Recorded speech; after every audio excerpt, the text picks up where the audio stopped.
Pessoal, bom dia. Bom, é uma alegria estar aqui com vocês, mais uma vez aqui na escola da AGU. Agradeço o convite à professora Cristiane para estar aqui nesse curso de execução fiscal, que até parabenizo também a nossa diretora aqui da escola por essa iniciativa de um curso num tema que é tão emblemático, até pelos números que a gente tem quando a gente pensa em execução fiscal no sistema de justiça brasileiro, né, gente? E até antes que muitos aqui eu já conheço, é uma alegria rever quem eu já conhecia, sejam colegas que tenho aqui, sejam alunos que tive em outras instituições. E quem eu não conheço ainda, eu sou Marco Antônio Rodrigues, eu sou procurador do Estado do Rio de Janeiro, professor adjunto de Direito Processual Civil da UERJ, onde eu fiz o meu doutorado, e sou pós-doutor em Direito Processual pela Universidade de Coimbra. Tenho certeza de que juntos aqui nós vamos aprender muito com as experiências uns dos outros nesse tema da execução fiscal, que é um tema que, além de ser de meu interesse acadêmico, até porque meu livro, A Fazenda Pública no Processo Civil, um dos capítulos até porque não se dá para falar de Fazenda Pública no Processo sem pensar em execução fiscal. Então, um dos meus capítulos de meu livro, A Fazenda Pública no Processo Civil, é exatamente sobre execução fiscal, mas também porque lido há 4 anos e meio na Procuradoria do Estado com as execuções fiscais. Então a gente vê aí os dramas do processo de execução fiscal e até foi uma feliz coincidência quando a coordenação do curso e a direção da escola me chamaram exatamente para a gente falar das medidas executivas, porque lá na Procuradoria eu sou o coordenador dessa área exatamente das medidas executivas nas execuções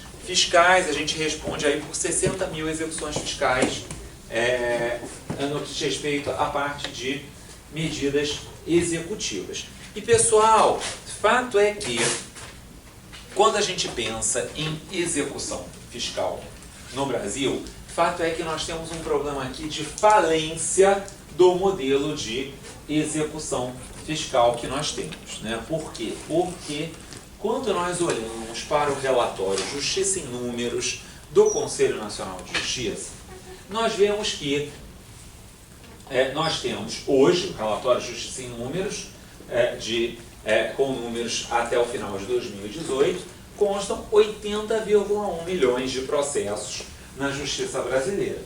Número esse que tem em execuções fiscais aproximadamente 39%. Então, a gente vê que nós temos aqui números muito relevantes quanto ao que é execução fiscal nesses números. E por vários problemas aqui. Primeiro, né, gente, porque nós vamos ter a execução fiscal servindo tanto para a cobrança de créditos tributários como não tributários. E há certos créditos não tributários que impactam muito o sistema de justiça, como é o caso, por exemplo, das anuidades de conselhos de fiscalização profissional, que respondem por um número grande aí dessas execuções, de acordo com estudos da FGV de São Paulo. E quanto ao êxito das execuções fiscais, que aí tem tudo a ver com o nosso assunto de hoje, gente, o modelo de execução fiscal tem um problema sério, porque qual é a taxa de êxito média das execuções fiscais, de acordo com o relatório Justiça em Números do CNJ, gente? Êxito, quando falamos aqui, né, execuções que chegam a um final feliz, né, ou uma satisfação do crédito, ou algum acordo que leve à satisfação do crédito. Alguém tem ideia desse número de êxito? Bom, o CNJ, gente, traz uma taxa de congestionamento de 92% para as execuções fiscais, ou seja, só 8% que estariam chegando a um resultado efetivo. E são números até que eu particularmente tenho dúvidas sobre a efetividade realmente desses números, gente, porque quando a gente pega, por exemplo, a União, que tem aí os melhores mecanismos para a busca de bens, sem dúvida, em relação a todos os outros todos os entes fazendários. O fato é que a União, gente, ela traz números de cerca de 5% para o êxito dela, pelo menos o Ministério da Fazenda traz números de 5%. Acho que talvez aqui, gente, esses números até estejam um pouco maiores, né, estejam em 8%, e não em 5%, por exemplo, como é o caso da União. Por quê?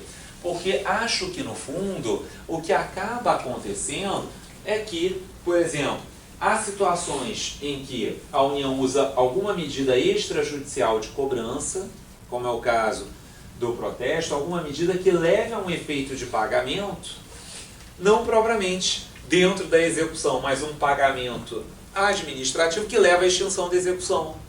E aí, por isso, os números ainda ficam maiores. E aí, gente, diante desse percentual que a gente falou, fato é que a execução fiscal tem um problema de efetividade no nosso direito processual. Isso é um fato, que a gente tem aí um problema de efetividade. Mas como solucionar o problema? Bom, aqui primeiro, né? A gente vai trabalhar aqui ao longo desses dois encontros com as medidas executivas e as suas efetividades. O que a gente pode obter de efetividade com as medidas executivas? Eu acho até, gente, a bem da verdade, que a solução vai ser, no fundo, uma mudança do modelo de cobrança. Acho que, no fundo, sinceramente, nós só vamos ter uma melhora efetiva disso no Brasil com uma mudança do modelo. Como assim uma mudança do modelo, por assim dizer, né? Aqui, penso eu, gente, por exemplo, a adoção de sistemas como nós vamos encontrar na França, nos Estados Unidos, sistemas de cobrança administrativa. Porque, gente, na grande maioria dos países do mundo ocidental, cobrança fiscal é uma cobrança administrativa. E aí, o jurisdicionado é que, se for o caso, vai ao judiciário, em nome de seu acesso à justiça, questionar o ato administrativo.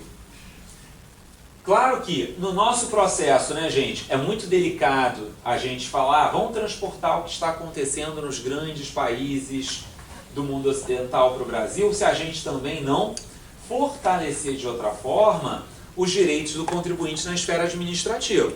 É claro que isso também tem que passar, gente, por um fortalecimento dos direitos do contribuinte na esfera administrativa. Mas, já sendo muito franco com vocês, pela essa experiência, como eu disse a vocês, que eu venho vivendo nos últimos 4 anos e meio na Procuradoria do Estado na área de execução fiscal, me parece que só isso vai realmente ser o que vai aumentar muito o nosso êxito das execuções fiscais. Existem até projetos, gente, de reforma da execução para criar a execução fiscal administrativa, tá? Existem projetos para isso. O Instituto Brasileiro de Direito Processual, inclusive, criou uma comissão para estudar a elaboração de um projeto quanto a isso. Eu até faço parte dessa comissão. É claro que isso vai ser sempre muito polêmico, gente. Por quê? Porque toda vez que é criado por lei algum tipo de execução administrativa, isso sempre gera uma gritaria, isso sempre tem uma gritaria dentro do judiciário, porque vem as associações propondo ações, às vezes vem a DINS discutindo essas medidas de execução administrativa e até há um caso, gente, que é o caso de busca e apreensão na alienação fiduciária, que está até no STF, como tem uma espécie de execução administrativa para retomada do bem, até um caso que está no STF, pendente para discutir isso, só que está há 8 anos com um pedido de vista do ministro Gilmar. Então, ainda vai demorar para ter aí alguma consolidação de entendimento quanto a isso. Mas fato é, gente, que enquanto não há essa mudança que, como eu disse a vocês, já começa a ser deliberada na doutrina, o próprio Ministério da Fazenda já vem pensando nesse assunto, Aí, pessoal, nós temos de olhar então para as medidas executivas na execução fiscal e ver até que ponto, em que medida elas são medidas que vão ter alguma efetividade. Pois bem, gente, quando nós pensamos em execução fiscal, nós sabemos que a execução fiscal ela é uma execução de um crédito, não é mesmo? Sendo uma execução de um crédito, gente, a regra geral de nosso sistema para execuções de crédito é de que tipo de medida executiva, pessoal? A medida executiva que nós temos nas execuções de crédito, ela é tradicionalmente qual? A penhora, né? Tradicionalmente, pessoal, execuções de quantia, e isso não é uma exclusividade da execução fiscal, execuções de quantia são regidas por penhora, ou seja, nós temos aqui uma busca de um desapossamento do devedor, em alguma medida. E aí, pessoal, a penhora, vejam que isso é muito ligado a um dogma que sempre existiu em nossa execução, que é o dogma da especificidade da execução, que é o dogma da especificidade da execução. E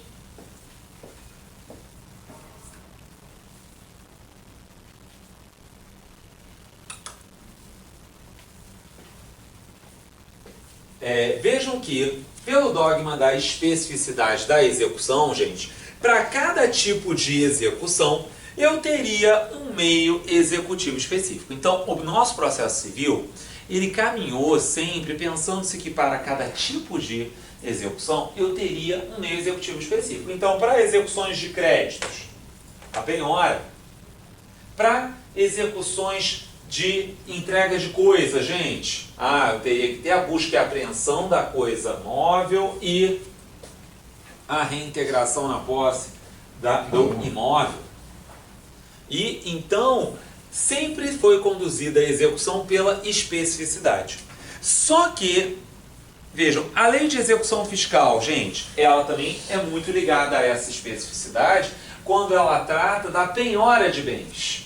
Lá, ao falar da citação e que vai levar a uma possibilidade de penhora, a ordem de penhora lá do artigo 11 da lei de execução fiscal, gente, fato é que nossa lei de execução fiscal também está muito ligada à penhora. Mas vejam, no nosso sistema, pessoal, houve uma quebra do dogma da especificidade da execução no Código de 2015. A bem da verdade, o Código de 73, gente, nas reformas que ele teve em 2005, ele já caminhava para quebrar essa especificidade. Mas, com o Código de 2015, isso fica muito forte. Com o Código de 2015, isso fica muito forte.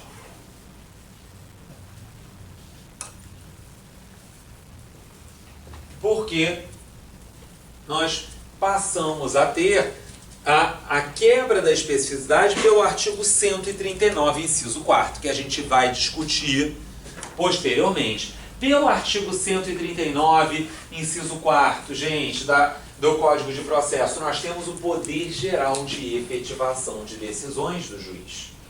Então, gente,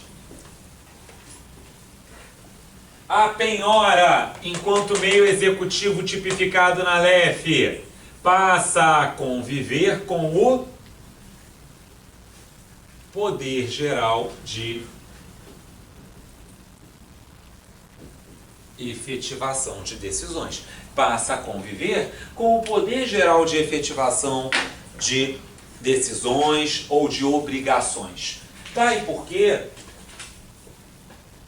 Então, pessoal, a penhora vai ser a única medida executiva que nós vamos ter numa execução fiscal? Não. Essa é uma primeira premissa que nós temos de ter em mente. Porque nosso sistema quebrou a especificidade da execução. Então, embora a LEF trabalhe fundamentalmente com as medidas executivas de penhora, gente, nós vamos ter a possibilidade da adoção de qualquer medida que se mostre adequada para a satisfação da obrigação. Então, eu posso ter aqui tanto medidas, que a gente vai discutir isso depois, então nem vou entrar muito nesse mérito agora, mas tanto medidas coercitivas, como subrogatórias, ou mesmo indutivas para o cumprimento dessa obrigação. Então, gente, fato é que, né, penhora conviverá com o poder geral de efetivação de decisões do magistrado. Mas, nesse primeiro momento, então, qual vai ser o nosso foco, meus amigos? Minhas amigas, vai ser na medida tradicional. A gente tem que ter um ponto de partida e aí a gente começa pela medida constritiva que o próprio código, a própria LEF regulamenta, que é a penhora. E aí, pessoal, então, nós temos aqui de olhar para para a penhora e, em primeiro lugar, nós temos de mencionar que a Lei de Execução Fiscal, lá no seu artigo 11, a Lei de Execução Fiscal, lá no seu artigo 11, gente, ela consagra para nós a ordem de penhora ou arresto de bens. A ordem de penhora ou arresto de bens do artigo 11, gente, ela é uma ordem própria, quer dizer, não aplicamos a ordem de penhora do Código de Processo Civil. Por quê? Porque nós estamos diante de uma ordem própria de penhora, que nós temos lá no artigo 11 da LEF. E aí, pessoal, qual é o meio executivo? E aí, qual vai ser, então, o meio executivo, o bem que vai ser objeto primordial da penhora? Qual é o primeiro bem que está em jogo aqui na ordem de penhora? É o dinheiro. É o dinheiro, até porque, né, artigo 11, inciso 1º, traz o dinheiro, porque o dinheiro, gente, sem dúvida, ele é o bem mais líquido de todos. Afinal de contas, o dinheiro, uma vez que ele seja penhorado para uma futura satisfação da obrigação, o que é que eu vou precisar, gente? Eu vou precisar meramente de uma transferência da quantia. Então, é o bem que, sem dúvida, é o mais simples de ser objeto de satisfação. Vejam que o artigo 11, gente, diferentemente do CPC, nesse inciso 1º, ele traz para nós puramente o dinheiro. Ele não traz a menção a aplicações financeiras, como é o caso do CPC, como é o caso da ordem de penhora do CPC, que fala de dinheiro em espécie ou em aplicações financeiras. Porém, gente, as aplicações financeiras, elas não deixam de conter dinheiro, né? E por isso as aplicações financeiras, elas entram aqui também, né, nessa hipótese do inciso 1º, até porque, gente, nesse ponto, vejam, se a LEF foi omissa, eu devo me utilizar do Código de Processo para fins de obter ali a interpretação de qual seria a posição processual ali de preferência para a penhora do dinheiro. Bom, e aí, gente, o artigo 11 traz lá outros bens também mencionados nessa ordem de penhora. Primeira questão, né, gente? Essa ordem de penhora, ela é absoluta? Não.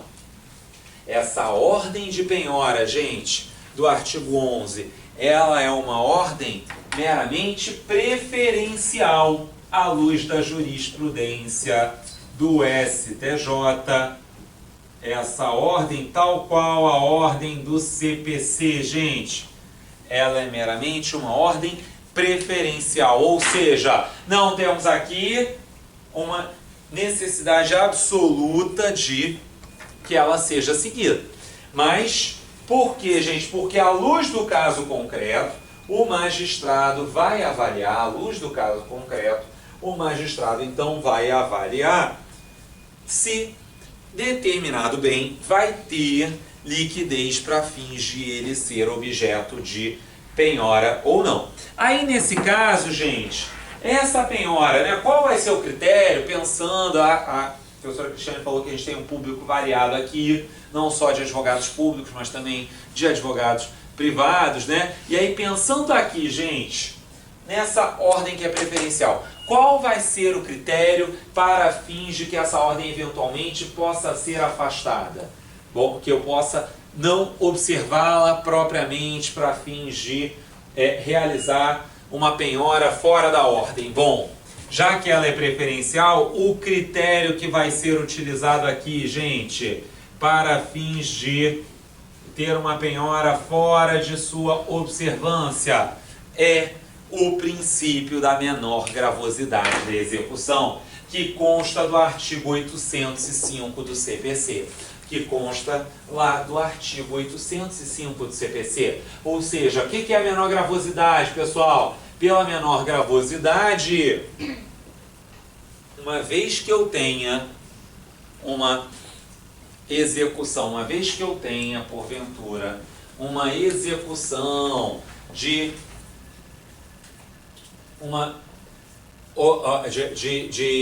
uma determinada obrigação de pagar, em que haja uma penhora que eu repute muito gravosa, se existe um outro meio que também seja eficaz para obter a satisfação da obrigação, podemos buscar a satisfação da obrigação por aquele outro meio. Podemos buscar a satisfação da obrigação por aquele outro meio. Então, gente, essa ordem, ela é uma ordem que é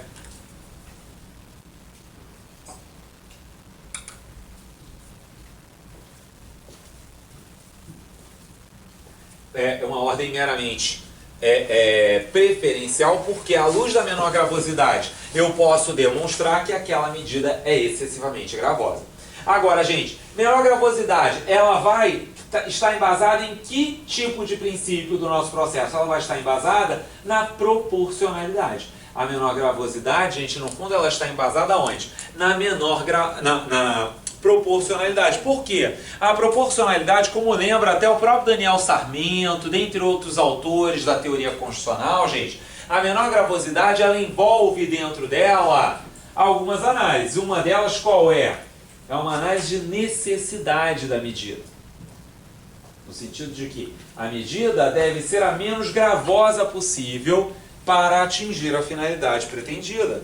A medida utilizada, ela deve ser a menos gravosa possível para se atingir a finalidade pretendida. Daí porque, gente, eu posso, como devedor, alegar a menor gravosidade para que haja a penhora de outro bem que não seja o bem que está aí no primeiro lugar da fila, o dinheiro. Mas aí, pessoal, qual é a grande questão? O artigo 805, lá no seu parágrafo único, ele nos mostra que a menor gravosidade, ela não pode ser analisada isoladamente. A menor gravosidade não pode ser utilizada, não pode ser analisada isoladamente. Por quê? Porque ela deve conviver com a efetividade da execução.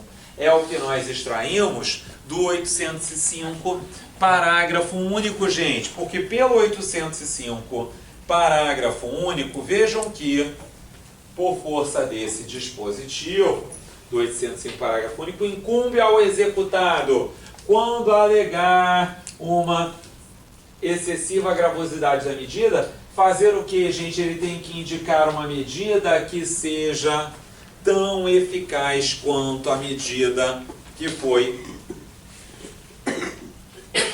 utilizada pelo juiz. É o que a gente extrai lá do artigo 805. Ele tem que indicar uma medida que seja tão eficaz e que seja menos gravosa. Até, gente, pelo teor do 805, vocês podem ver lá que ele coloca para nós que seja uma medida até, ele diz, uma medida mais... que é o executado que alega que essa medida executiva mais gravosa, ele tem que indicar outros meios mais eficazes e menos onerosos. Aí a doutrina diz, bom, não precisa ser mais eficaz, mas tem que ser uma medida tão eficaz quanto a medida que havia sido adotada anteriormente, observando-se a ordem de penhora aqui no caso da LEF, né? Ou se fosse uma execução de título extrajudicial qualquer, a ordem de penhora do CPC. Aqui, gente, quais são os grandes problemas práticos? Bom, o devedor, ele alega a excessiva gravosidade, gente, mas ele, em 99,9% dos casos, ele não vai trazer um bem que tenha a mesma liquidez, ou que tenha uma liquidez que seja minimamente próxima àquela. Então, por exemplo, gente, no caso da penhora de dinheiro, né? O que a gente vai ter? No caso da penhora de dinheiro, na verdade, ele vai trazer um cacareco qualquer para substituir o dinheiro. Ora, isso é excessivamente gravoso agora para quem? Para o exequente, né? E aí, pessoal, no caso do dinheiro, né? No caso do dinheiro, o máximo que vemos o judiciário admitir de substituição de penhora aqui, gente, é pelo seguro garantia ou pela carta de fiança. Por que pelo seguro garantia ou pela carta de fiança a substituição da penhora do dinheiro, gente? Porque o seguro garantia e a carta de fiança, eles foram equiparados pelas reformas da execução e também pelo Código de Processo Civil de 2015. O seguro garantia e a carta de fiança foram equiparados ao dinheiro para fins de liquidez para satisfação da obrigação. Como eles são equiparados ao dinheiro, gente, aqui a fazenda muitas vezes ela faz o que na prática? A fazenda muitas vezes quando o contribuinte alega lá, quero substituir por seguro garantia ou carta de fiança. A fazenda alega, gente, que isso seria mais gravoso para ela porque o dinheiro é líquido e está em conta. Já está numa conta judicial. Só que, nesse caso, gente, os tribunais vêm admitindo essa substituição, entendendo que a lei deu um tratamento análogo à carta de fiança e ao seguro garantia com relação ao dinheiro. Entende-se que há aqui um tratamento análogo. Até, gente, assim, na minha opinião aí quanto a isso, até me parece, a bem da verdade, vejam que nesse ponto, o que me parece que acaba por acontecer, gente, é que no fundo, né, existe um risco no seguro garantia e na carta de fiança. Existe um risco mínimo, mas existe, que é o que, gente? É a quebra da seguradora ou daquele banco fiador. Então, assim, risco mínimo existe. É um risco baixo, mas existe um risco. Porém, aqui entende-se que a lei deu uma uniformidade de tratamento. Para substituir dinheiro por outros bens, pessoal, aí acaba que isso dificilmente é admitido pelo judiciário. A substituição, aí, entre outros bens, até é possível, mas quando eu tive a penhora originária de um bem que não era dinheiro, aí o judiciário até admite que haja essa substituição. Por exemplo, é muito comum, gente, por exemplo, a gente se deparar com hipóteses em que a pessoa, ela tem um imóvel, e aí o que ela faz? Para todas as dívidas que ela tem, ela indica aquele imóvel a penhora. Aí vejam, o imóvel, gente, em tese, né, ele é até um bem relativamente líquido para fins de satisfação de uma execução. Ele é até relativamente líquido. Mas qual é o grande problema aqui? O grande problema do imóvel é que se o sujeito dá esse imóvel em garantia para todas as execuções, gente, esse imóvel muito provavelmente ele não vai ter condição de satisfazer todas as execuções.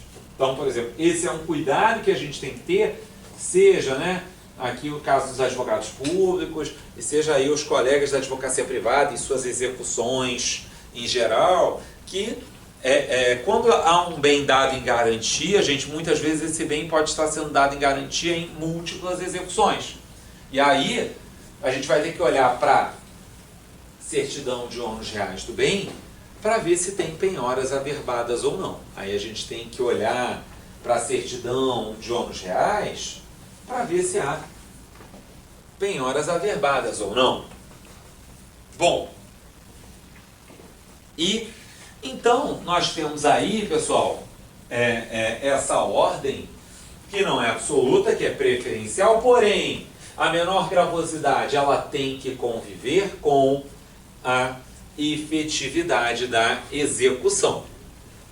E aí, pessoal, já que nós falamos dessa, que nós temos aí essa ordem e que o primeiro bem dessa ordem é o dinheiro, nós temos de começar tratando aí da penhora de dinheiro. Então, nós temos de trabalhar, em primeiro lugar, com a penhora de dinheiro. A penhora de dinheiro, gente, ela foi objeto de sucessivos avanços no nosso direito processual. Por que eu digo que ela foi objeto de sucessivos avanços em nosso direito processual?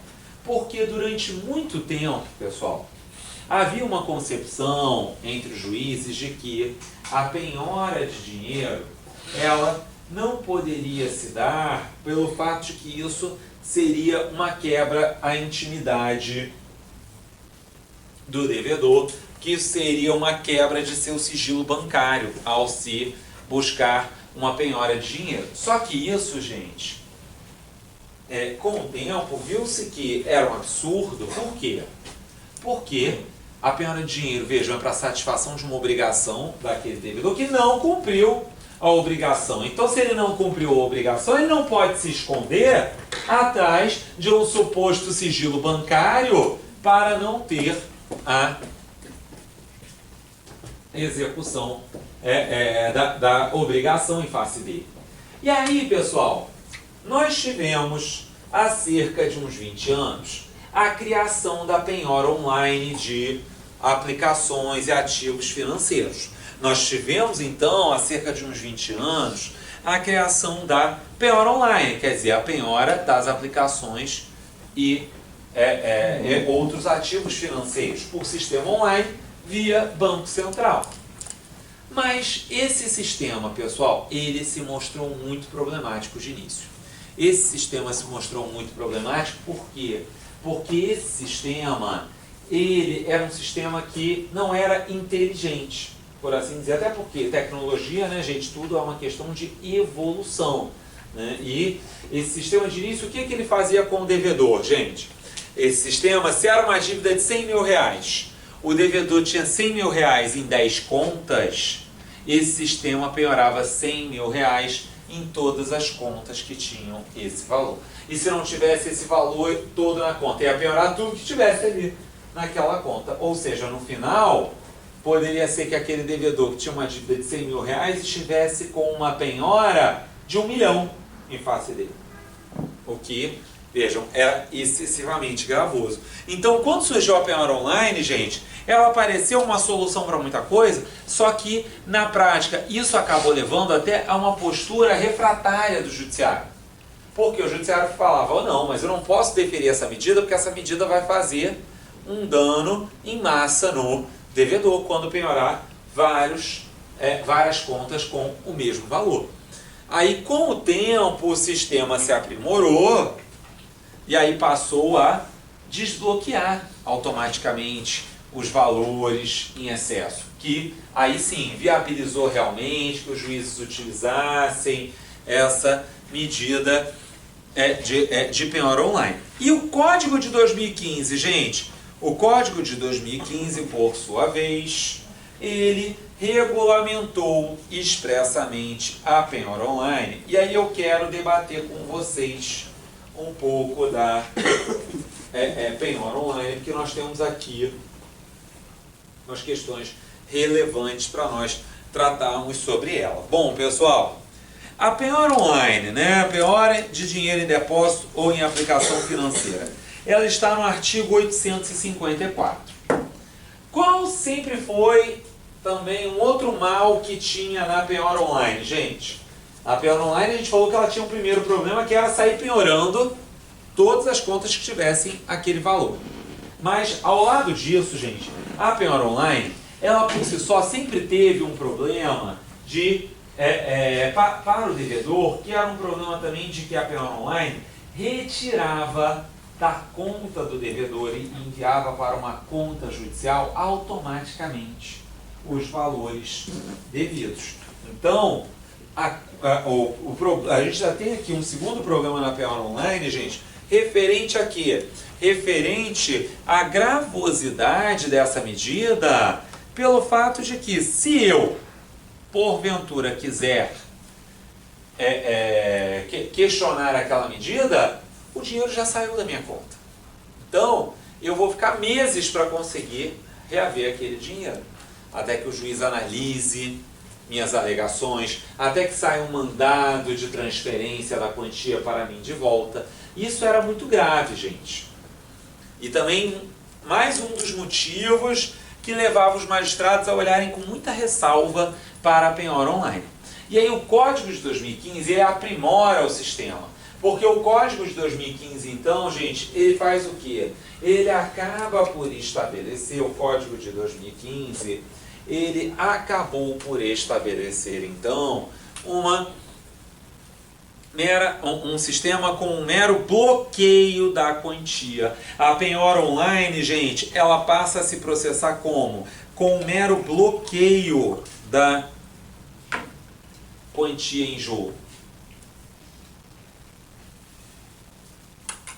E aí, qual é a diferença disso, gente? Se o dinheiro ficou bloqueado, ele saiu da conta?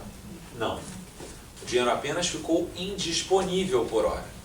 E aí, o dinheiro não sai da conta. Evita que, se eu mostrar que aquela penhora foi indevida, eu tenha que ter todo um procedimento para reaver aquele dinheiro. Então, isso evita que eu tenha que ter todo um procedimento para reaver aquele dinheiro. Daí por quê, gente?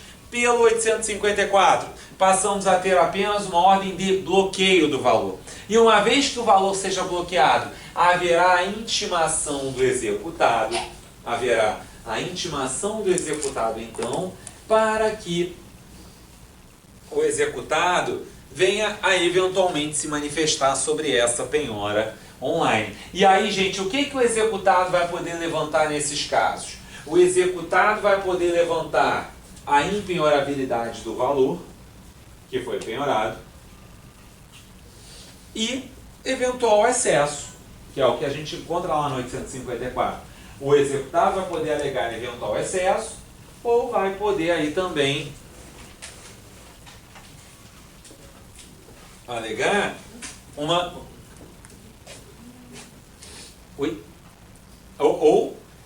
a impenhorabilidade. Vejam, excesso, gente, hoje, como o sistema é bem mais inteligente, o sistema dificilmente vai fazer penhora em excesso aqui, porque ele automaticamente libera os excessos. Mas, qual é a grande alegação que na prática o executado vai fazer aqui? A grande alegação vai ser uma possível impenhorabilidade do valor, que é o que a gente encontra diariamente sendo alegado, pessoal. E aí, nesse caso aqui, né, primeira coisa é que o valor aqui, a impenhorabilidade do valor, né, gente? Que situação é essa em geral? Bom, é o caso da penhora de remunerações, quando foi feita uma penhora de valor que é proveniente de remuneração, ou penhora de valor em conta poupança. Porque pelo artigo 833, gente, pelo artigo 833, nós vemos lá que há uma impenhorabilidade, seja das remunerações, seja da quantia depositada em caderneta de poupança, essa no limite de 40 salários. É o que a gente tem no 833, incisos 3º e... incisos 4º e 10. Incisos 4º e 10, nós vamos ter essas impenhorabilidades. Aí qual é aqui o desafio? Bom, se eu estou atuando pelo lado do contribuinte, né? Se você atua do lado do contribuinte, pessoal, aí o desafio qual é? O desafio é o contribuinte mostrar que aquele valor realmente era impenhorável. Por exemplo, muito comum, gente, o sujeito recebe remuneração na conta, mas não é uma conta salário. Aí o sujeito também recebe vários outros valores, recebe no mínimo aplicações de investimento. Aí o que ele faz? Ele diz, olha, é impenhorável. Bom, mas se o dinheiro que entrou na conta não é puramente de remuneração, gente, eu não posso dizer que esse valor realmente é impenhorável. Eu não tenho como dizer que esse valor é realmente impenhorável. Ele só vai ser impenhorável se porventura, né? E aí, por exemplo, meus amigos advogados públicos que muitas vezes vão ter que se manifestar quando a parte alegou isso. Aí só vai ser realmente impenhorável, gente, se o dinheiro que entrou na conta unicamente foi o da remuneração e aquele dinheiro é que foi penhorável. Aí sim a gente teria uma discussão dessa impenhorabilidade. E aí nesse ponto nós temos de destacar o seguinte, pessoal. Será que a penhora da remuneração ela vai ser sempre vedada? Será que a penhora da remuneração, será que ela sempre será vedada por uma impenhorabilidade, gente? Bom, em primeiro lugar, pessoal, o próprio artigo, esse ponto é um ponto importante, gente, porque o STJ, inclusive esse ano, já julgou algumas vezes esse assunto, tá?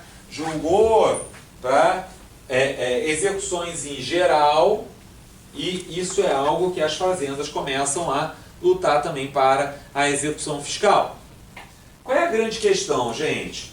Pelo artigo 833, essa impenhorabilidade, ela não é absoluta. Ela não é absoluta, gente, porque pelo 833, parágrafo 2º, ela não se aplica a pagamentos de prestação alimentícia. Pelo 833, parágrafo 2º, isso não se aplica para pagamento de prestação alimentícia. E aqui, alimentos, gente, de qualquer origem. Então, não só alimentos decorrentes de uma relação familiar, mas também alimentos, por exemplo, indenizatórios. Aqui, prestação alimentícia, o Código Expresso, independentemente de origem. E também não se aplica essa impenhorabilidade, gente, para a importância superior a 50 salários mínimos mensais. No caso das importâncias superiores a 50 salários mínimos mensais. E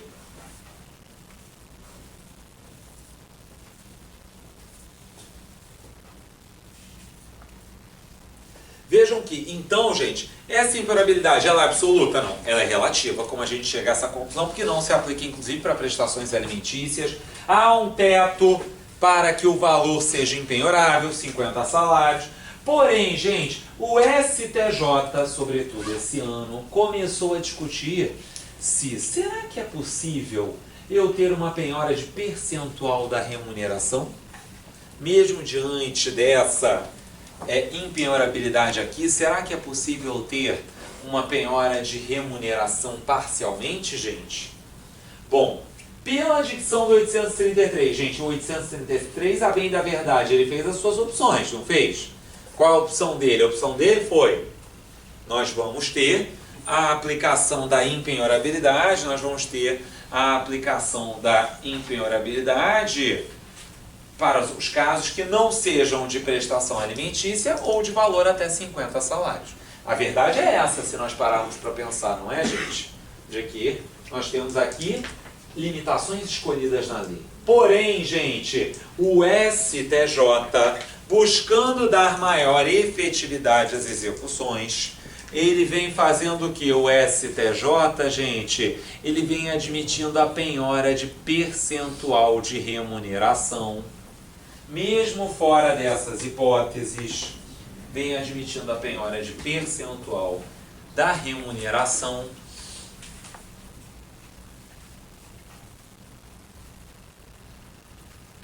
Se esse valor a ser penhorado não ofender a dignidade da pessoa humana do devedor.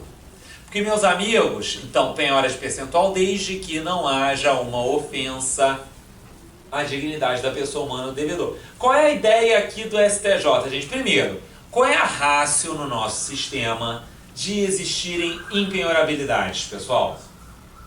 As impenhorabilidades, né, qual é a razão de ser delas? É a proteção a determinados direitos fundamentais dos devedores. Então, por exemplo, impenhorabilidade da remuneração, gente, ela existe para quê?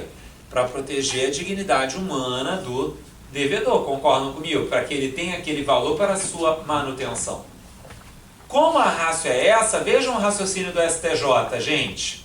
Se a ratio é proteger a dignidade da pessoa humana, se a penhora de um percentual desse valor não ofender a dignidade humana, seria possível termos essa penhora de percentual do valor. Isso, pessoal, até agora não vimos o STJ decidindo em sede de execução fiscal. E porque acho também aqui que tem um problema prático que está impedindo que isso chegue ao STJ. Porque na maioria das vezes, gente, em que é alegada essa impenhorabilidade pelo devedor, ou o juiz já desbloqueia de plano, se ele vê que, naquele caso, o devedor tem muita necessidade mesmo, aí ele já desbloqueia de plano, ou ele, gente, ouve a fazenda e, uma vez que ele decida, antes mesmo de intimar a fazenda, ele já desbloqueou o valor. E aí, quando ele desbloqueia, o que a pessoa espertamente faz, gente? Ela tira o dinheiro da conta, né? Então, por isso que é muito difícil também para as fazendas conseguirem chegar com essa questão lá em cima.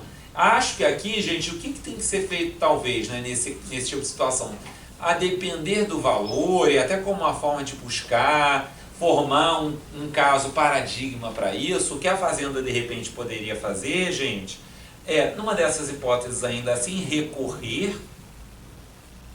Para quê? Só para poder obter o precedente. Porque aí ela recorreria, gente, sob o argumento de que, no futuro, uma vez que o juiz entenda, uma vez que o tribunal ou o STJ entenda que é legítimo aquilo, que ela possa, por exemplo, naquele mesmo caso, buscar novas penhoras de remuneração, ou até para criar caso paradigma, né, gente? Porque isso até em tese é interessante. Hoje a gente tem que pensar, gente, que o interesse em recorrer, ele sofre influências no nosso processo civil, até das próprias mudanças que o Código fez. Por exemplo, gente, hoje, pode ser que no caso prático ali, o meu interesse em recorrer nem seja tão grande, mas para a formação de precedente ele seja. Porque eu tenho um microsistema de precedentes vinculantes no nosso Código de Processo. Então a gente não pode deixar de ter isso em mente, por exemplo, que agora, muitas vezes, gente, é aquela coisa, para a fazenda acaba tendo também uma postura muito pragmática. Cada procurador com milhares de processos no seu acervo, gente. Ainda ficar pensando nisso é muito delicado, né? Aí talvez tinha que ser uma questão estratégica, porque o que eu costumo muito dizer em palestras, quando eu falo da fazenda pública e dos casos repetitivos. Eu acho, gente, que a gente precisa passar por uma mudança de criação de contencioso estratégico dentro do contencioso de massa. Porque existem questões, gente, que ainda que o processo seja de massa, eu posso pensar dali para fazer uma atuação estratégica e criar precedente. E isso vale, inclusive, para o advogado privado também, para aquele advogado da grande empresa, que às vezes tem uma questão ali que é tão problemática que pode ser interessante pegar um caso para ser estratégico ali. Então, gente, só que assim, como a fazenda muitas vezes é muito pragmática, ela acaba não levando essa questão depois que o dinheiro já foi desbloqueado. Ou sequer ela não invoca o interesse recursal pela necessidade de formar um precedente sobre aquele tema, inclusive para que naquele mesmo processo no futuro ela possa fazer uma nova penhora parcial de valores. Então, gente, a penhora de remunerações, o STJ nos últimos meses teve julgados admitindo que possa acontecer em percentual razoável. Aí vocês vão me perguntar, professor, mas que percentual é esse, gente? Bom, aí é à luz do caso concreto. Eu já vi um caso no STJ falando de 30%. O STJ já teve um caso em que ele admitiu 30%. Eu acho que 30% é um parâmetro razoável, até porque, gente, por exemplo, né, pensando no caso do serviço público, o servidor público, gente, por exemplo, tem leis que tratam do limite de endividamento dele via empréstimos consignados. Por exemplo, no caso do Rio de Janeiro, tá, que é a minha esfera, né? No caso do Rio, gente, o decreto estadual fala de 30%. Ele veta empréstimos consignados que ultrapassem 30% da remuneração. Por quê, gente? Isso aqui também é até uma preocupação com aquela tese do superendividamento do consumidor, que eu acho, até um absurdo, com todo respeito a essa tese levantada pela defensoria, gente, que a pessoa, ela pode pegar um empréstimo, né? Mas aí depois ela não pode ser responsabilizada pelo pagamento. Veja, eu não estou falando, gente, de penhorar valores impenhoráveis, tá? Não estou falando disso. Mas acho que a tese do superendividamento é muito delicada porque ela só estimula a inadimplência. Mas, vejam, se eu tenho decreto, por exemplo, aqui no estado do Rio, também a União tem regras sobre o tema? Tem, gente? Nós temos regras que limitam o quanto pode haver de empréstimo consignado para o servidor. Então, vejam que esse pode ser um parâmetro para eu falar, bom, se tem normas dizendo qual é um limite para eu ter a minha remuneração comprometida com débitos, esse seria um limite para uma possível penhora. Que mal ou bem, gente, ela tem um modus operandi bem parecido com a... se a gente for parar para pensar, vocês concordam comigo, gente, que ela tem um modus operandi muito parecido com um empréstimo consignado? Porque não deixa de ser eu tirar logo de plano um valor da remuneração do sujeito. Então, a penhora de dinheiro, gente, hoje ela vem passando por esse dilema. Se a gente pode dar aqui uma conclusão sobre ela, gente, é que ela vem passando por um dilema. Que dilema? O dilema da efetividade versus empenhorabilidade. E, nesse momento, o que vem ganhando no STJ é o que, gente? É a efetividade. Não houve ainda caso repetitivo, tá, pessoal? Mas nós temos aí ganhando a tese de que eu posso ter uma penhora de percentual de valor. Pessoal, não perguntei se havia alguém da Defensoria Pública aqui na turma, mas nada pessoal, né? É só porque a tese, com todo respeito, me parece ser ofensiva à própria Constituição. Bom, mas... Então, aqui, gente, primeira penhora que a gente falou é a penhora em dinheiro ou em aplicações, em dinheiro depositado ou em aplicações por meio da penhora online. Mas... ainda falando de dinheiro, pessoal, ainda tratando aí de dinheiro, nós temos de mencionar aí também que o dinheiro pode ser obtido, aí no caso, sobretudo, do contribuinte pessoa jurídica. Gente, o dinheiro vai poder ser obtido também como? O dinheiro vai poder ser obtido também por meio de penhora de faturamento. Por meio de penhora de faturamento. E aí a penhora de faturamento, meus amigos e minhas amigas, a penhora de faturamento, gente, ela não deixa de ser uma penhora de dinheiro. Mas a penhora de faturamento, gente, ela tem um problema. Qual é o problema dela? O problema é que, se ela é uma penhora de faturamento, ela vai se dar no decurso do tempo. Concordam comigo? Ela é uma penhora que vai se processar no decurso do tempo. E a penhora de faturamento, então, gente, ela pode durar por meses, por anos. Nosso Código de Processo a regulamenta lá no artigo 866. Nosso Código a regulamenta no artigo 866. E a penhora de faturamento, gente, ela deve se dar em que percentual? Bom, o Código não regulamenta percentual. Artigo 866, parágrafo 1º, gente, prevê o quê? Percentual que propicia a satisfação do crédito em prazo razoável. Percentual que propicie a satisfação do crédito em um prazo razoável.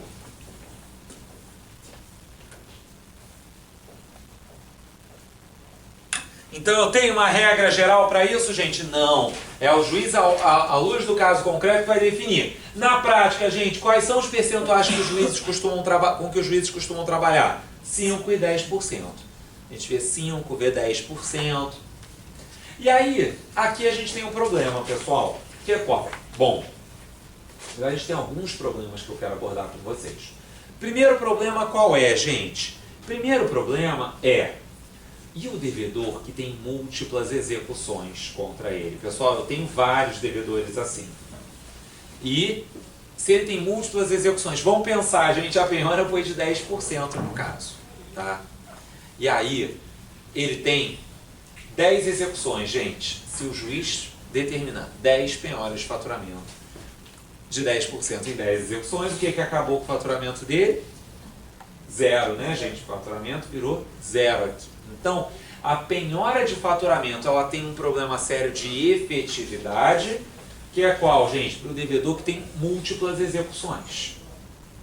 Porque aí, esse percentual pode inviabilizar a empresa. Qual é a solução que é adotada, que é até requerida por muitos contribuintes e que alguns juízes adotam aqui, gente? É a reunião das execuções fiscais, para que seja feita uma penhora de faturamento única aqui para todas elas. Então, qual é a solução que é dada por alguns magistrados, gente? É a penhora de faturamento por meio de reunião das execuções fiscais. E aí, gente, é uma penhora única para satisfazer a todas as execuções. Essa reunião, gente, ela vai se dar até com base no artigo 28 da LEF, porque o artigo 28 da LEF, gente, trata da reunião de execuções fiscais. O artigo 28, gente, ele trata da reunião das execuções fiscais. Eu até escrevi um artigo sobre ele com o professor Alexandre Câmara, até para uma obra que eu coordenei com o professor Cássio Carpinella Bueno, gente. Aproveitando para fazer mais uma propagandazinha, né? Já fez a do de Fazenda, né? Da editora Genio de Fazenda, tá, gente? Mas tem um livro que eu coordenei com o professor Cássio Carpinella Bueno, naquela coleção Repercussões do CPC, da editora Juspódio, e repercussões do CPC no processo tributário. E aí, nesse nosso livro, eu escrevi com o Alexandre Câmara um artigo sobre exatamente o artigo 28. Porque pelo artigo 28, gente, eu posso ter a reunião das execuções fiscais. E aí vejam quando diz aqui, por conveniência da unidade da garantia da execução. Bom, aqui, gente, primeira coisa, né, que foi até o que eu e Alexandre procuramos trabalhar no nosso artigo, né, foi a primeira coisa aqui, gente. Nós, no nosso artigo, nós questionamos o quê? Será que à luz do nosso sistema constitucional, Estado de Direito, um código que traz direitos fundamentais processuais, gente, para as partes de maneira tão ampla, será que a gente pode dizer que o nosso código de processo, se a nossa Constituição traz direitos fundamentais de maneira ampla, o CPC concretiza isso mais ainda, gente? Será que a reunião de execuções deve ser mera conveniência do juiz? Porque o artigo fala disso se dá por conveniência da unidade da garantia. Será que isso deve ser mera conveniência, gente? O que eu e Alexandre defendemos? A gente defendeu no nosso artigo que, na verdade, gente, o Código traz uma série de normas fundamentais lá nos seus artigos 1º a 12, não é? E que essa reunião ela tem que olhar, gente, o magistrado, ele não deve pensar em conveniência, ele tem que olhar para quê? Ele tem que olhar para as normas fundamentais processuais aqui em jogo, ou seja, ele tem que olhar para a eficiência, se vai ser mais eficiente reunir as execuções. Ele vai ter que olhar aqui, gente, para fins de duração razoável, será que é melhor reunir todas? Ou não? Às vezes, gente, pode ser uma que já esteja numa etapa mais avançada. Às vezes, gente, isso pode ser mais eficiente. Então, uma já está em etapa mais avançada. Reunir essas execuções vai prejudicar a que já está mais na frente. Às vezes, gente, é interessante reunir por conta, vejam, da penhora de faturamento única, como a gente mencionou, que pode ser o único meio que eu consegui obter para satisfazer a execução. Porque vejam, gente, penhora de faturamento única também, se o crédito for muito alto, gente, ela é um problema, porque ela nunca vai chegar ao resultado final. Por exemplo, disse para vocês que estou há 4 anos e meio na execução fiscal. E posso dizer para vocês que nesses 4 anos e meio, pessoal, fato é que nós temos aqui nesses 4 anos e meio, execuções que quando eu entrei para a área já estavam em penhora de faturamento e não conseguem acabar a penhora de faturamento. Por quê? Crédito é muito alto, não foi achado outro mecanismo. Também é um problema, né, gente? O devedor faz muita blindagem patrimonial. É muito fácil no Brasil ele conseguir blindar, que vejam, é blindar, digo, tanto lícita como ilicitamente, né? Fazer blindagem de patrimônio. Então, gente, aqui pode ser então que seja mais eficiente, porque eu só tenho a penhora de faturamento para satisfazer a execução naquele caso, eu não estou conseguindo outros mecanismos para tanto. Vejam, pode ser interessante, gente, para a unidade da defesa. Imaginem que o que está em jogo são várias execuções que tem ali, gente, o mesmo fato gerador e a tese do contribuinte vai ser a mesma para a defesa. Pode ser interessante reunir para ter embargos únicos aqui, para discutir aquilo de uma vez só. Então, gente, aqui, né, primeira coisa, já que a gente veio para o artigo 28 para enfrentar a questão da penhora de faturamento nessas múltiplas execuções, né? Primeira coisa que a gente tem que ter em mente, pessoal, não é uma mera conveniência do juiz. Isso tem que ser olhado à luz das normas fundamentais do nosso processo. Isso tem que ser analisado à luz das normas fundamentais do nosso processo.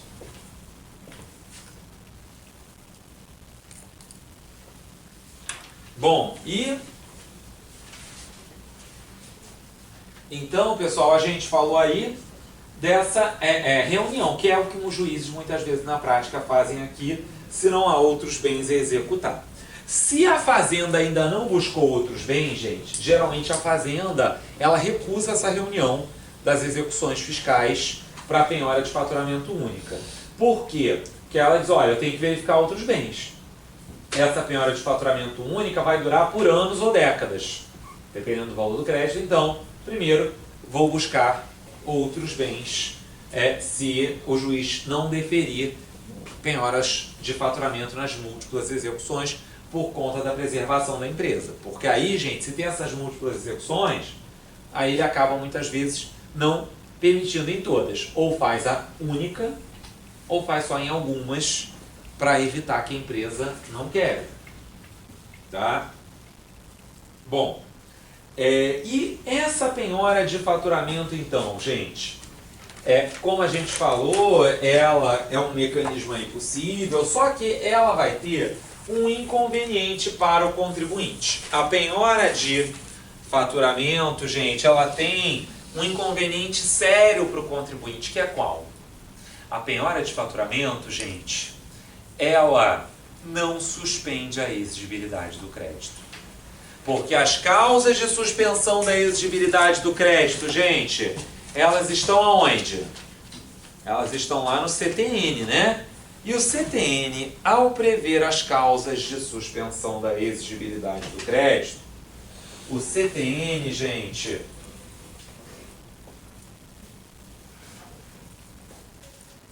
não prevê a penhora de faturamento. Ele prevê, de outro lado, o depósito integral em dinheiro, não é mesmo? 151 do CTN. Então, gente, a penhora online, se ela for integral, ela suspende a exigibilidade do crédito? A penhora online, se ela for integral, ela suspende a exigibilidade do crédito. Diferentemente da penhora de faturamento, gente, que enquanto estiver ocorrendo, ela não suspende a exigibilidade. Por conta disso, o que o contribuinte vai precisar fazer, gente, para suspender a exigibilidade do crédito se está havendo uma penhora de faturamento? Aqui, gente, o contribuinte, quando muito, ele vai poder fazer o quê? Pedir uma tutela provisória para obter a suspensão da exigibilidade. Ele pode vir a pedir uma tutela provisória para obter a suspensão da exigibilidade do crédito.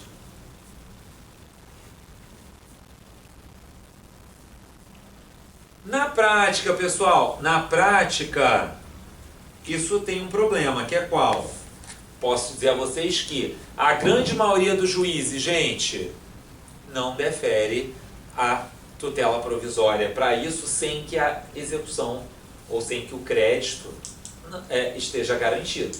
Então, ainda que não tivesse uma execução fiscal, porque no nosso caso a gente está falando que tem penhora de faturamento, né?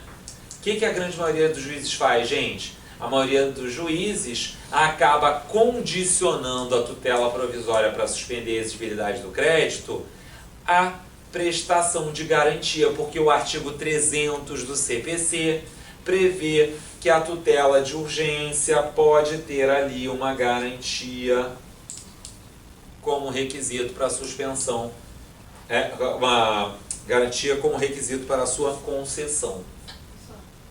Oi?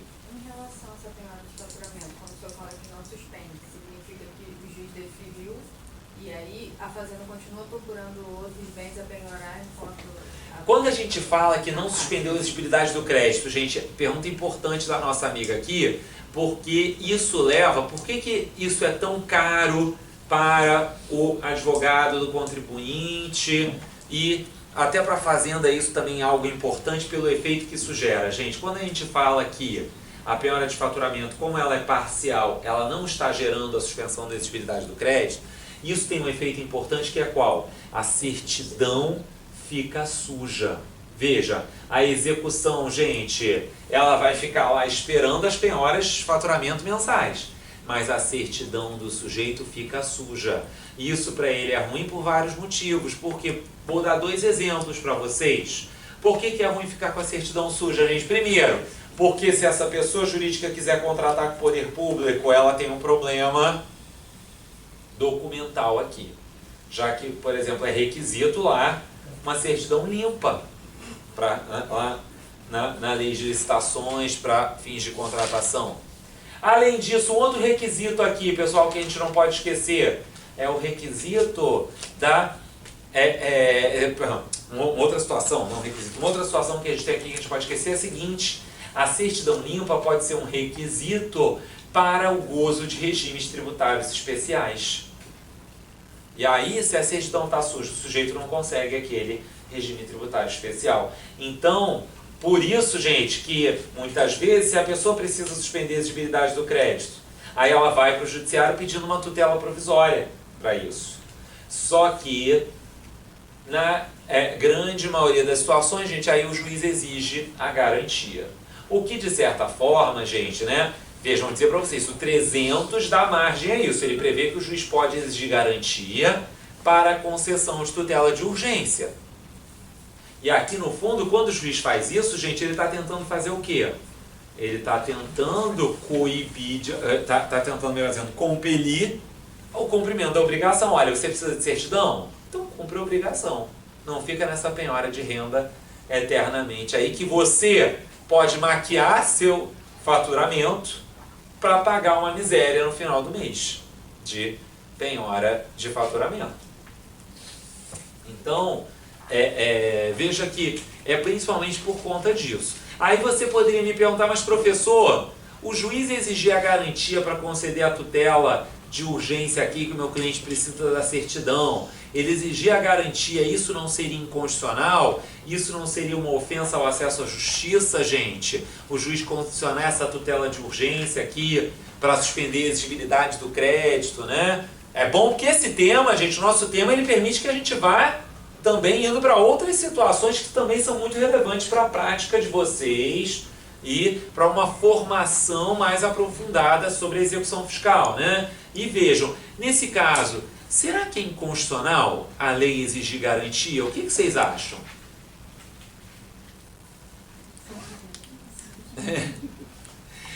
Bom, aqui, gente, a OAB, o Conselho Federal da OAB, gente, ele propôs ADIM contra a Lei do Mandado de Segurança, lá um pouco depois de a Lei do Mandado de Segurança vir em 2009.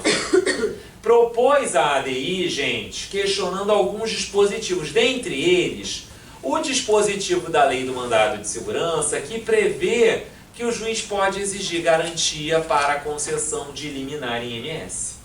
Qual foi o argumento da OAB? Que é algo análogo, gente, ao que nós estamos falando aqui do artigo 300 do CPC, né?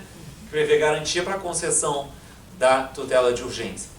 E o que a OAB alegou? Gente, a OAB alegou uma ofensa ao acesso à justiça, porque a parte ficaria sem a tutela definitiva se ela não pudesse naquela hipótese, obter uma,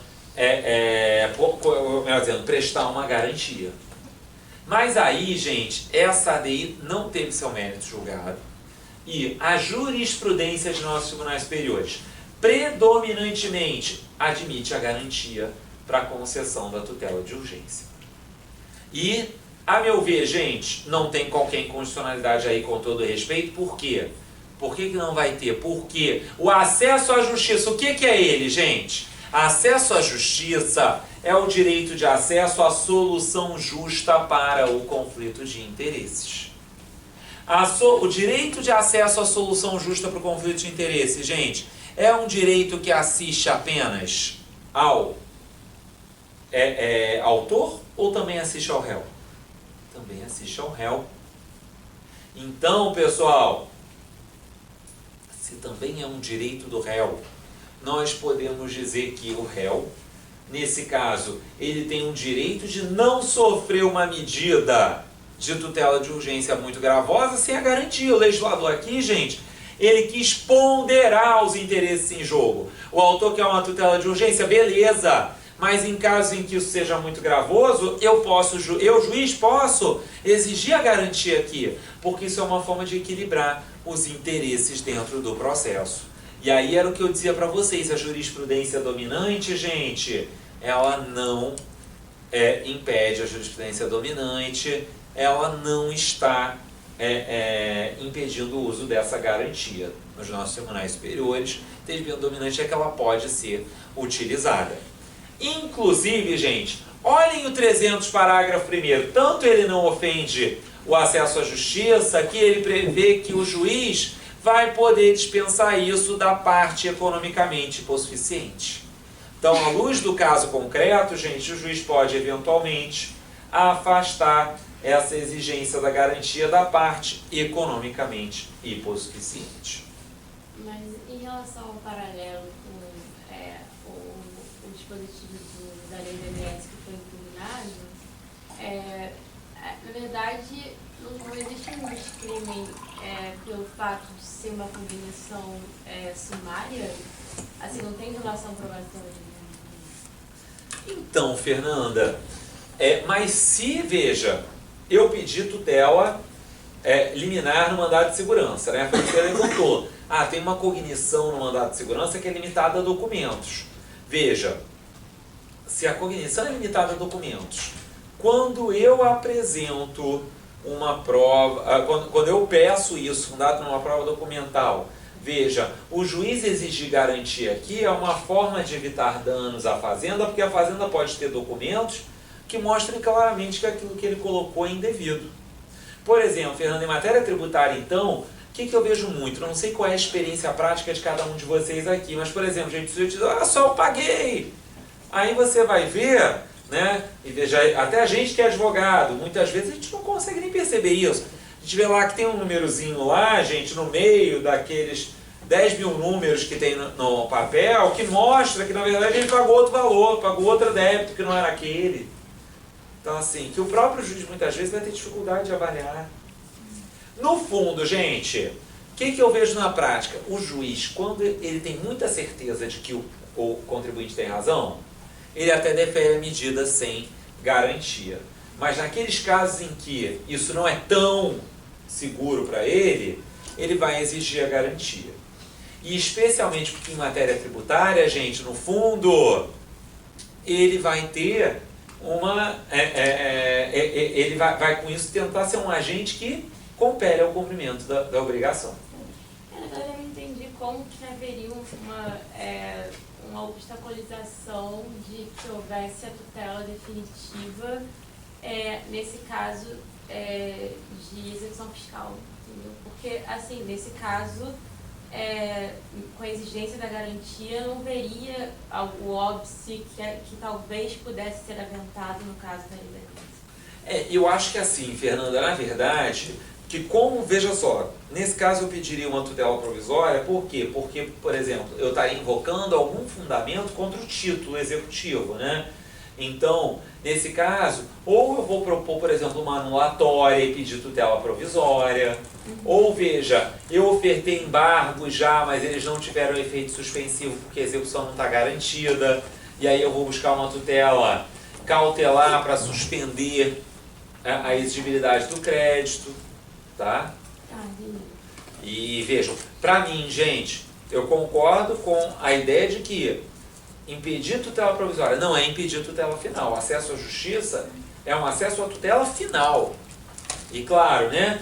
Vejam, por que eu tenho tutela provisória, gente? Porque pode ser que sem ela eu não chegue à prestação jurisdicional final. Pode ser que sem ela eu não chegue à prestação jurisdicional final, porque eu tenho uma perda total da efetividade do meu direito. Mas aqui, gente, né? Na verdade, o que eu vou ter, né, nesses casos é geralmente, não, eu quero a tutela porque não teve efeito suspensivo para os embargos, já que eu não garanti a execução inteira ainda, porque é penhora de faturamento, ou eu vou fazer uma anulatória, que ainda nem tive embargos, eu vou pedir uma tutela, tá? E o fumus boni iuris disso seria qual? Depende do caso concreto, né? Depende aqui, Fernanda, o fumus boni iuris, na verdade, que eu iria mostrar o quê? É o fumus boni iuris do meu direito. Que como o meu direito é muito evidente, veja, não teria dano eu não ter caução contra mim, por quê? Não teria dano não haver caução contra mim, porque o meu direito é tão evidente que a chance de revisão dessa decisão é muito baixa. Tá? Tudo bem, pessoal? Bom, e aí então, né, como a gente falou, nós temos aí essa penhora de faturamento que nos leva a esses problemas. E quanto a isso, pessoal, até, vejam que a penhora de faturamento tem algo bem inovador sobre ela que eu quero conversar com vocês. Hoje, existe já em alguns estados, como é o caso do Rio Grande do Sul, a chamada penhora de faturamento negociada, ou seja, o negócio jurídico processual de penhora de faturamento. E existe até um projeto de lei, gente, complementar para alterar o CTN, para prever que a penhora de faturamento negociada, homologada pelo juiz, vai ser causa de suspensão da exigibilidade do crédito. Até o Jota, até uns meses atrás, me entrevistou sobre esse projeto, por ter um nítido aspecto processual. E vejam que, então, pessoal, nós temos, né, nós vamos ter aqui hoje uma possibilidade em alguns locais, já prevista em lei, de penhora de faturamento negociada.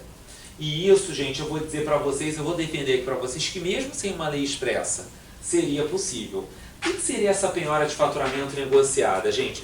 Penhora é medida constritiva do juízo, não é mesmo? Medida de constrição sobre o patrimônio do devedor.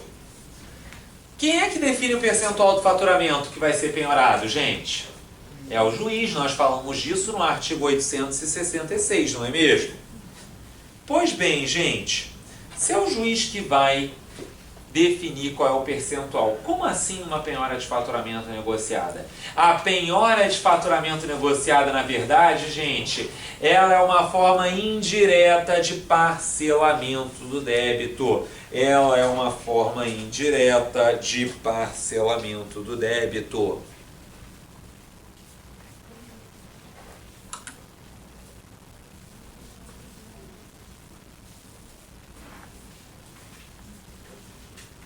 Por que ela é uma forma indireta de parcelamento do débito? Porque quando nós temos um parcelamento ordinário na lei, gente, por exemplo, ou mesmo parcelamento especial na lei, as leis costumam dizer qual é o número máximo de parcelas, não é mesmo?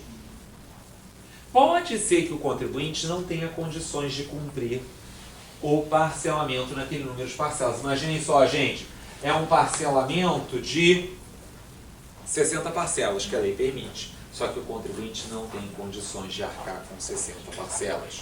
Ele somente tem condições de arcar, gente, se forem 90, se forem 120. Mas ele quer pagar. Nesse caso, gente, ele consegue fazer o parcelamento junto à Secretaria de Fazenda, junto à Receita Federal? Não, não consegue. Aí, nesse caso, gente, então, é que para esse tipo de situação surgiu a penhora de faturamento via negócio processual, que aí é regulada em algumas localidades em que o fisco e o contribuinte, gente, chegam a um acordo quanto à penhora de faturamento, que no fundo, gente, é o quê? É uma forma de parcelar o débito, fora daquele limite legal, e homologado pelo juízo, gente, isso é uma medida que, vejam, é medida executiva agora do juízo. Uma vez que ela foi homologada, ela é uma medida executiva do juízo. Então, isso, pessoal, aí alguém vai dizer, né? Vocês vão trazer algumas questões. Uma, né? Vocês vão falar, professor, mas isso não vai contra a lei que definiu o número máximo de parcelas? Bom, gente, a lei definiu o número máximo de parcelas para o parcelamento. Se isso é feito como penhora de renda na execução, né? Se isso é feito como uma penhora de faturamento na execução, isso perde o caráter de parcelamento, porque o parcelamento que é vedado, gente, é o parcelamento extrajudicial, num número maior de parcelas que aquele definido na lei, mas não a penhora de renda judicial. Então, isso é admissível. Por exemplo, gente, eu já peguei um caso desse. Uma vez, o devedor devia uns 100 mil reais, e aí ele falou, olha, eu não tenho como pagar, eu não tenho como parcelar, mas eu queria aqui, parcelar no limite da lei, eu queria parcelar por mais 30 parcelas. E vejam, nesse caso, gente, se isso não for feito amigavelmente, vejam, o sujeito não vai pagar. Aí, nós vamos para uma penhora portas adentro. Ora, vai penhorar equipamento da empresa, gente, vai entrar nos problemas de impenhorabilidade, vai entrar em problemas de baixa liquidez. Então, será que não é melhor, à luz do caso concreto, vendo que ele realmente não tem condições de pagar, a gente fazer uma penhora de faturamento negociada? Isso é algo que parece muito bom, na minha opinião. E aí, pessoal, nesse caso, então, até por exemplo, nesse caso, o que eu fiz? Eu opinei pela possibilidade. E aí, só que aí, na época, a chefia tinha uma postura mais... até porque isso aí, gente, o código na época estava entrando em vigor ainda, a chefia falou que, olha, só pode ser nos limites da lei. Hoje, talvez, a chefia lá da área de execução fiscal da PGE já teria outra concepção sobre isso. Até porque, gente, aqui o Código de 2015, vejam, eu dizia para vocês, já tem leis e alguns entes regulamentando isso, mas o Código de 2015, gente, nós podemos dizer que com base nele seria possível, inclusive, admitir isso, mesmo sem uma lei que regulamentasse especificamente. Por quê? Por conta da cláusula geral de negócio processual, lá do artigo 190 do CPC. Pelo artigo 190 do CPC, gente, nós podemos ter o uso da cláusula geral de negócio processual aqui também. Vocês chegaram a ter algum encontro falando de negócios processuais na execução fiscal? Então vamos aproveitar para falar que é um tema super relevante, é um dos temas mais da moda hoje, gente, porque a PFN, por exemplo, editou nos últimos anos, gente, 3 ou 4 resoluções tratando de negócios processuais envolvendo as execuções fiscais e as ações tributárias em geral. E, por exemplo, aqui no estado do Rio, em janeiro desse ano, foi editada a resolução regulamentando negócios processuais nas execuções fiscais. E por quê, gente? Volto para aquela premissa ideológica que eu falei no início do nosso encontro. Hoje nós temos um problema gravíssimo de efetividade da execução. Negócios processuais são acordos sobre o procedimento. Negócios processuais são acordos sobre procedimento. Os negócios processuais, gente, eles podem tornar a execução fiscal mais eficiente, sim. Não só a execução fiscal, mas como outros processos podem se tornar mais eficientes, gente. E aí, nesse sentido, né, O município já editou alguma coisa a respeito disso? O município do Rio? Olha, o município que eu saiba, não. O município só tem programas de acordo, mas não propriamente de negócio processual, tá? Não, nesse caso que você narrou, não se poderia aceitar o parcelamento com a suspensão da exigibilidade do crédito? E daí, caso não houvesse o adimplemento dessas parcelas, aí sim que houvesse alguma negociação, uma tentativa de adimplemento mediante um negócio jurídico negociado, um negócio jurídico consensualizado? Olha, o grande problema, Fernanda, aí é o seguinte, porque a lei dizia máximo de 60. Então a gente tinha admitido por 90, extrajudicialmente seria manifestamente contrário à lei. Não. Extrajudicialmente não. Assim, houve a suspensão da exigibilidade do crédito com o parcelamento até 60 vezes. E aí, caso houvesse inadimplemento dessas parcelas, aí, judicialmente, não poderia ser. É porque a premissa do devedor era, não posso pagar em 60. Então, porque o valor, veja, o valor é diferente, né? Se é 60 ou se é 90, o valor reduz, né, nas 90. Sim, aí, depois teria que negociar fazendo o recálculo da... Mas aí que tá, se a gente fizesse o acordo, ele já falou que ele não tem como pagar. Ele ia pagar um mês e ia parar de pagar, para pagar em 60, né? Esse que é o problema. Ele iria parar de pagar e aí, na verdade, aí teria que ser uma renegociação. Renegociar, foi inicialmente negociado. E isso é um problema, gente, no fundo, porque essa renegociação desse valor, na verdade, ela vai... aí veja, isso vai virar uma bola de neve, porque aí o sujeito, ele descobriu o parcelamento. Aí nesse caso, vejam, a gente vai tentar um novo parcelamento, mas ele já não cumpriu as 2 primeiras parcelas. Agora, provavelmente, ele já vai precisar até de mais do que 90. Então, o problema vai permanecer aqui, que ele não pode pagar nas 60. Esse que é o grande desafio para essas situações, sabe? E aí, gente, vejam, né, qual é o grande óbice que é levantado quando se pensa em negócios processuais e fazenda, especialmente negócios processuais ou acordos em matéria de execução fiscal? O grande óbice que é levantado é que a indisponibilidade do interesse público impediria os acordos. Só que isso é uma falácia, gente. Por quê? Porque indisponibilidade do interesse público, nós devemos ter em mente, pessoal, que ela é o quê? Ela é a impossibilidade de livre disposição quanto aos interesses públicos. Ela é uma impossibilidade de livre disposição quanto aos interesses públicos. Indisponibilidade do interesse público, gente, não é impossibilidade de transação quanto aos interesses públicos. Até porque, gente, a indisponibilidade do interesse público, isso é uma premissa importantíssima hoje no moderno processo tributário, gente. É diferente da indisponibilidade do processo. A indisponibilidade do interesse público é diferente da indisponibilidade do processo. O processo, gente, é apenas um dos meios para a tutela aos interesses públicos, que não necessariamente é o mais adequado. Por isso, então, é que a indisponibilidade do interesse público não pode ser um óbice a acordos pela fazenda.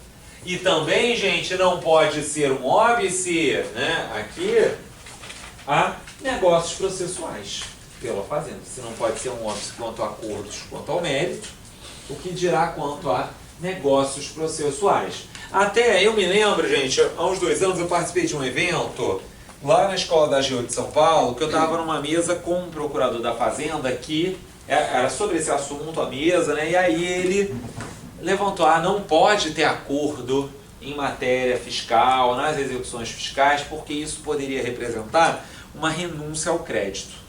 Ele alegou que isso seria uma renúncia ao crédito e que, portanto, isso teria que observar, gente, o artigo 14 da Lei de Execução, da Lei de Responsabilidade Fiscal, porque seria renúncia de receita, um acordo pela Fazenda quanto a questões tributárias. E aí, veja, o que eu dizia para ele, não me parece que isso é uma renúncia de receita. Gente, primeiro, né, negócios processuais, eu não renuncio à receita, estou apenas reorganizando o processo, né, primeira coisa. E quanto ao mérito, gente, os acordos em matéria fiscal podem ser a única via possível para receber o crédito. É claro que tem que ter sempre muita cautela na realização do acordo, mas isso, na verdade, não pode ser isso aqui não pode ser uma vedação ao acordo. Tem que haver uma cautela para que a gente avalie à luz do caso concreto se aquele acordo é o meio mais eficiente ou não. Então, às vezes, gente, o devedor, por exemplo, já se tentou em face dele todo tipo de medida executiva e agora ele ofereceu um acordo. Ora, se eu já tentei de tudo e não consegui, será que não é melhor fazer um acordo e receber uma parcela do crédito? Então, são pontos que vêm gerando uma mudança de paradigma. E aí, gente, os negócios processuais, então, que são o que nos interessa aqui para esse nosso tema, eles hoje são uma realidade. Como eu falei, tem vários entes que já regulamentaram em matéria de execução fiscal os negócios processuais, gente. E aí, com base nessa cláusula geral, eu posso ter, então, uma penhora de faturamento negociada. Nada impediria que a gente tivesse, então, essa penhora de faturamento negociada. Vejam que a penhora, gente, vejam que essa penhora aí de faturamento negociada, então, eu falei que ela vai ser homologada pelo juízo, né? Lembra que eu dizia que ela, então, vai ser levada à homologação judicial, até porque, gente, para ela ser tida como uma medida judicial aqui para satisfação do crédito, evitar aquele óbice do parcelamento que a lei limitou o número de parcelas. E aí, pessoal, vejam que esses negócios processuais, eles sempre precisam de homologação judicial. Negócio processual que seja feito numa execução fiscal, sempre vai precisar de homologação judicial? Não. Por que não, gente? Artigo 200 do CPC. Via de regra, os atos e negócios jurídicos processuais, eles têm eficácia imediata, eles não dependem, portanto, os atos e negócios jurídicos processuais não dependem, portanto, de uma homologação, eles não dependerão, portanto, de uma homologação judicial pelo artigo 200. Mas aí, pessoal, quando é que eles estarão sujeitos a homologação judicial? Eles estarão sujeitos a homologação judicial quando, de alguma maneira, afetarem a atividade jurisdicional. Porque os negócios processuais, eles são mecanismos, gente, para que as partes, artigo 190, vejam lá, as partes pelo 190, elas podem negociar sobre seus deveres, faculdades, poderes e ônus. Então, elas podem negociar apenas, gente, sobre direitos, deveres, ônus, faculdades delas, e não do juiz. Logo, se um negócio processual afeta poder do juiz ou afeta a atividade do juiz, ele estará sujeito à homologação judicial para que tenha eficácia plena. Como aqui, né, gente? Essa penhora de renda, ela vai ser feita onde? No judiciário, quer dizer, ela vai ter depósito de mensagem no judiciário. Isso afeta a atividade jurisdicional, isso tem que ter homologação judicial.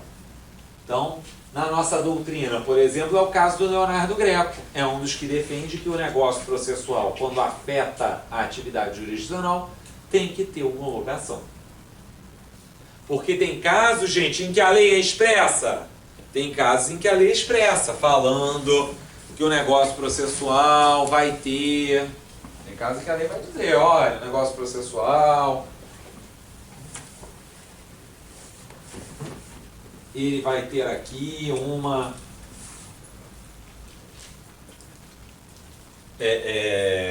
vai ter aqui propriamente uma necessidade de homologação. Por exemplo, gente, negócio processual de saneamento do processo. 357 prevê homologação, lá no seu parágrafo 2º. Agora, pessoal, por quê? Porque isso afeta, vejam, se as partes estão saneando o processo de maneira negociada, definindo quais são os pontos controvertidos, isso afeta a atividade jurisdicional para decidir. Então ele tem que homologar, se ele concorda que aquilo é o controvertido. Da mesma forma aqui, gente, a lei não foi expressa sobre essa penhora de renda negociada, mas isso afeta a atividade jurisdicional e tem que ter, portanto, um acordo, tem que ter aqui, portanto, um acordo entre as partes sendo submetidas ao juiz, para o juiz homologar. Bom, então, gente, aqui, vejam, em matéria de penhora de faturamento, né, a gente vê que isso é uma via possível, que é um mecanismo de consensualidade para dilargar a dívida aqui. Até, vocês vão perguntar, professor, você já viu outros negócios processuais em execução fiscal? Por exemplo, gente, um negócio processual que também nós já vimos, negócio processual para fins de definição de garantia. Negócio processual para definição de garantia. Porque, gente, aqui o contribuinte procura a Fazenda e fala, olha só, não vou ter como ter uma penhora de dinheiro aqui, mas eu posso oferecer em garantia um seguro garantia, vamos já fechar o acordo aqui, que para você é interessante e para mim também. Vejam, o contribuinte pode fazer isso, gente, tentando fazer o quê?